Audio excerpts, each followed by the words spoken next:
بادشاہ سلامت کا موڈ اچھا تھا۔ وہ نوجوان وزیر کی طرف مڑا اور مسکرا کر پوچھا، تمہاری زندگی کی سب سے بڑی خواہش کیا ہے؟ وزیر شرما گیا، اس نے منہ نیچے کی طرف کر لیا۔ بادشاہ نے کہکے لگایا اور بولا، تم گھبراؤ مت، بس اپنی زندگی کی سب سے بڑی خواہش بتاؤ۔ وزیر گھٹنوں پر جھکا اور عاجزی سے بولا، حضور آپ دنیا کی خوبصورت ترین سلطنت کے مالک ہیں۔ میں جب بھی یہ سلطنت دیکھتا ہوں تو میرے دل میں ایک خواہش پیدا ہوتی ہے کہ اگر اس کا 10واں حصہ میرا ہوتا تو میں دنیا کا خوش نصیب ترین شخص ہوتا۔ وزیر خاموش ہو گیا۔ بادشاہ نے کہکے لگایا اور بولا، میں اگر تمہیں اپنی آدھی سلطنت دے دوں تو؟ وزیر نے گھبرا کر اوپر دیکھا اور عاجزی سے بولا، بادشاہ سلامت یہ کیسے ممکن ہے؟ میں اتنا خوش قسمت کیسے ہو سکتا ہوں؟ بادشاہ نے فوراً احکامات لکھنے کا حکم دیا۔ بادشاہ نے پہلے حکم کے ذریعے اپنی آدھی سلطنت نوجوان وزیر کے حوالے کرنے کا فرمان جاری کر دیا اور دوسرے حکم میں بادشاہ نے وزیر کا سر قلم کرنے کا آرڈر دے دیا۔ وزیر دونوں احکامات پر حیران رہ گیا۔ بادشاہ نے احکامات پر مہر لگائی اور وزیر کی آنکھوں میں آنکھیں ڈال کر بولا، تمہارے پاس 30 دن ہیں۔ تم نے ان 30 دنوں میں صرف 3 سوالوں کے جواب تلاش کرنے ہیں۔ تم کامیاب ہو گئے تو میرا دوسرا حکم منسوخ ہو جائے گا اور تمہیں آدھی سلطنت مل جائے گی، اور اگر تم ناکام ہو گئے تو پہلا حکم خارج سمجھا جائے گا اور دوسرے حکم کے مطابق تمہارا سر اتار دیا جائے گا۔ وزیر کی حیرت پریشانی میں بدل گئی۔ بادشاہ نے اس کے بعد فرمایا، میرے 3 سوال لکھ لو۔ وزیر نے لکھنا شروع کر دیا۔ بادشاہ نے کہا، انسان کی زندگی کی سب سے بڑی سچائی کیا ہے؟ وہ رکا اور بولا، دوسرا سوال، انسان کی زندگی کا سب سے بڑا دھوکہ کیا ہے؟ وہ رکا اور پھر بولا، تیسرا سوال، انسان کی زندگی کی سب سے بڑی کمزوری کیا ہے؟ بادشاہ نے اس کے بعد نکارے پر چوٹ لگوائی اور بآواز بلند فرمایا، تمہارا وقت شروع ہوتا ہے اب۔ وزیر نے دونوں پروانے اٹھائے اور دربار سے دوڑ لگا دی۔ اس نے شام تک ملک بھر کے دانشور، ادیب، مفکر اور ذہین لوگ جمع کیے اور سوال ان کے سامنے رکھ دیے۔ ملک بھر کے دانشور ساری رات بحث کرتے رہے، لیکن وزیر نے دوسرے دن دانشور بڑھا دیے، لیکن نتیجہ وہی نکلا۔ وہ آنے والے دنوں میں لوگ بڑھاتا رہا، مگر اسے کوئی تسلی بخش جواب نہ مل سکا، یہاں تک کہ وہ مایوس ہو کر دارالحکومت سے باہر نکل گیا۔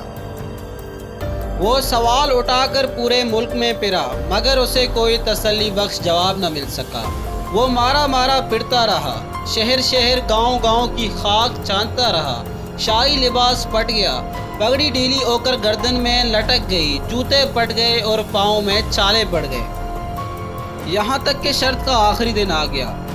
اگلے دن اس نے دربار میں پیش ہونا تھا۔ وزیر کو یقین تھا کہ یہ اس کی زندگی کا آخری دن ہے۔ کل اس کی گردن کاٹ دی جائے گی اور جسم شہر کے مرکزی پل پر لٹکا دیا جائے گا۔ وہ مایوسی کے عالم میں دارالحکومت کی کچی آبادی میں پہنچ گیا۔ آبادی کے سرے پر ایک فقیر کی جھونپڑی تھی۔ وہ گرتا پڑا اس کٹیا میں پہنچ گیا۔ دیکھا کہ فقیر سوکھی روٹی پانی میں ڈبو کر کھا رہا تھا، ساتھ ہی دودھ کا پیالہ پڑا تھا اور اس کا کتا دودھ پی رہا تھا۔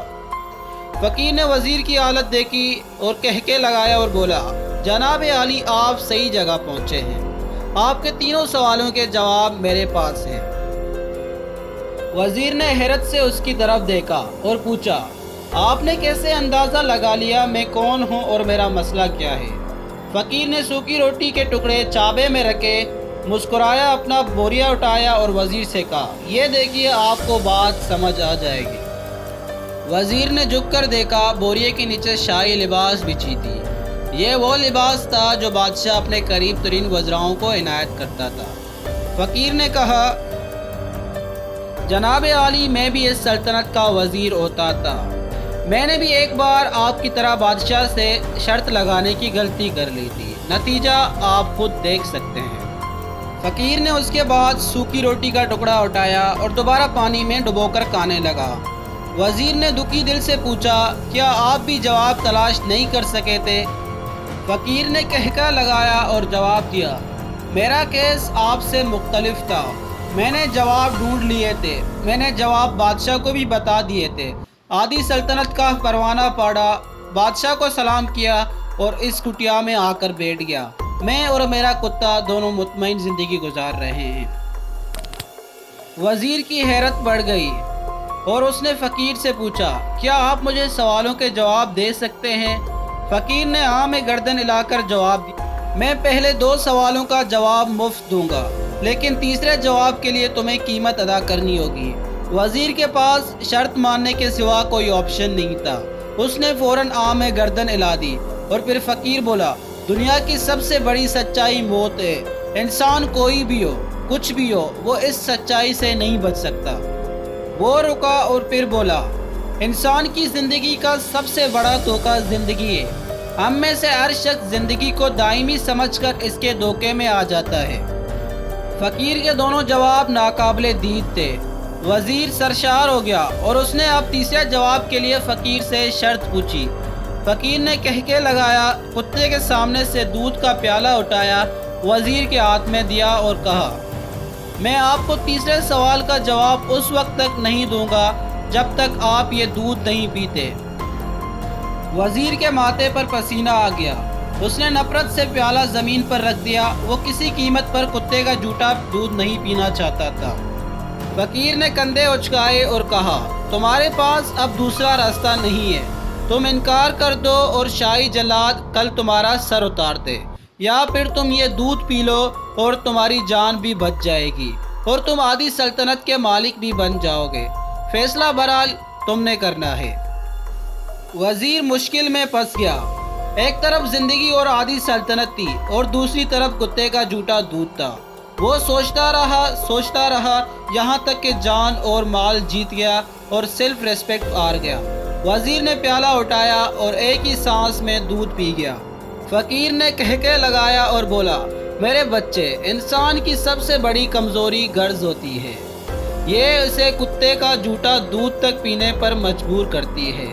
یہ وہ سچ ہے جس نے مجھے سلطنت کا پروانہ پاڑ کر اس کٹیا میں بیٹھنے پر مجبور کر دیا تھا۔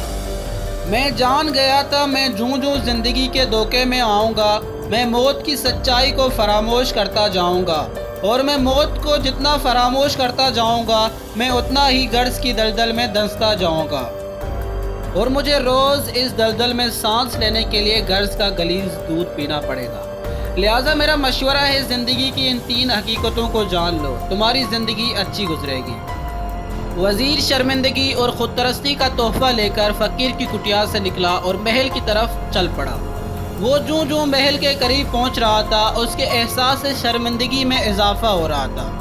اس کے اندر ذلت کا احساس بڑھ رہا تھا اور وہ اس احساس کے ساتھ محل کے دروازے پر پہنچا۔ اس کے سینے میں خوفناک ٹیس اٹھی۔ وہ گھوڑے سے گرا، لمبی ہچکی لی اور اس کی روح دنیا سے پرواز کر گئی۔ تو میرے دوستوں، ہمیں کسی دن کسی ٹھنڈی جگہ پر بیٹھ کر زندگی کے ان بنیادی سوالوں پر ضرور غور کرنا چاہیے۔ ہمیں یہ سوچنا چاہیے کہ ہم لوگ کہیں زندگی کے دھوکے میں آ کر غرض کے پیچھے تو نہیں بھاگ رہے، ہم لوگ کہیں موت کو فراموش تو نہیں کر بیٹھے۔ تو دوستوں، امید کرتا ہوں کہ آج کی ویڈیو میں آپ کو کچھ سیکھنے کو ملا ہو، اور اسی طرح کی انٹرسٹنگ ویڈیوز اور اپڈیٹس کے لیے نیچے ریڈ بٹن پر کلک کر کے ہمارے چینل کو سبسکرائب کریں، ویڈیو کو لائک کریں اور شیئر کریں اپنے دوستوں کے ساتھ۔ And thanks for watching today's video.